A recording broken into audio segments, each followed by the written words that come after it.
अमोल कोल्हे यांनी डॉक्टर आरोग्य क्षेत्रात जास्त कामगिरी केलेली आहे, त्यामुळे मतदान अमोल कोल्हे यांनाच होईल।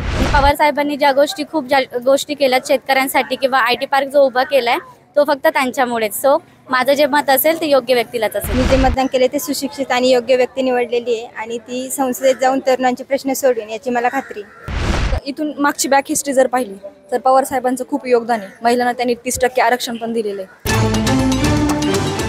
लोकशाहीचा सर्वात मोठा उत्सव सध्या देशामध्ये सुरू आहे। लोकसभेच्या निवडणुकीचा 4थ्या टप्प्याचं आज मतदान होत आहे।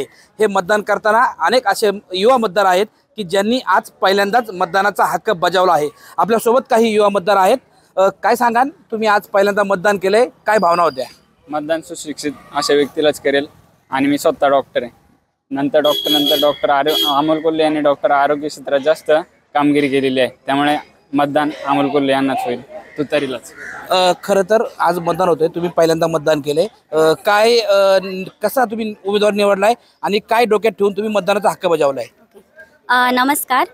तर मला असं वाटतं की माझं जे पहिलं मत असेल तो योग्य व्यक्तीलाच जाईल आणि महाराष्ट्रासाठी किंवा शेतकऱ्यांसाठी ज्या चांगल्या गोष्टी होतील त्या पण योग्य व्यक्तीकडूनच केल्या जातील। सो माझं मत बरोबर व्यक्तीला जाईल आणि पवार साहेबांनी ज्या गोष्टी केल्यात शेतकऱ्यांसाठी किंवा आयटी पार्क जो उभा केलाय तो फक्त त्यांच्यामुळेच। सो माझं जे मत असेल ते योग्य व्यक्तीलाच असेल। थँक्यू।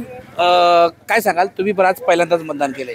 पहिल्यांदा मतदान करून खूप छान वाटतंय पहिली गोष्ट, आणि माझं मत हे योग्य व्यक्तीला जाणार आहे नक्की। ते सगळे निष्कर्ष मी माझ्या जे शिक्षण आतापर्यंत घेतलंय त्यानुसार, आतापर्यंत मला जेवढं कळतंय त्यानुसार घेतलेलं आहे आणि हे मत वाया जाणार नाही एवढं नक्की। ज्याला तुम्ही मत दिलंय, जो उमेदवार निवडून येईल त्याच्याकडनं तुमच्या काय अपेक्षा आहेत भविष्यासाठी?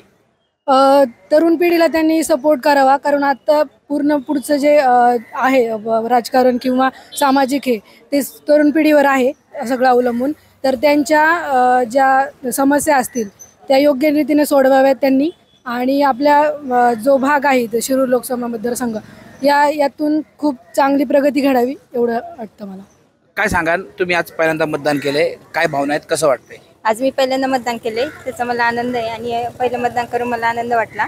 आणि मी जे मतदान केले ते सुशिक्षित आणि योग्य व्यक्ती निवडलेली आहे आणि ती संसदेत जाऊन तरुणांचे प्रश्न सोडवेल याची मला खात्री आहे। काय सांगाल?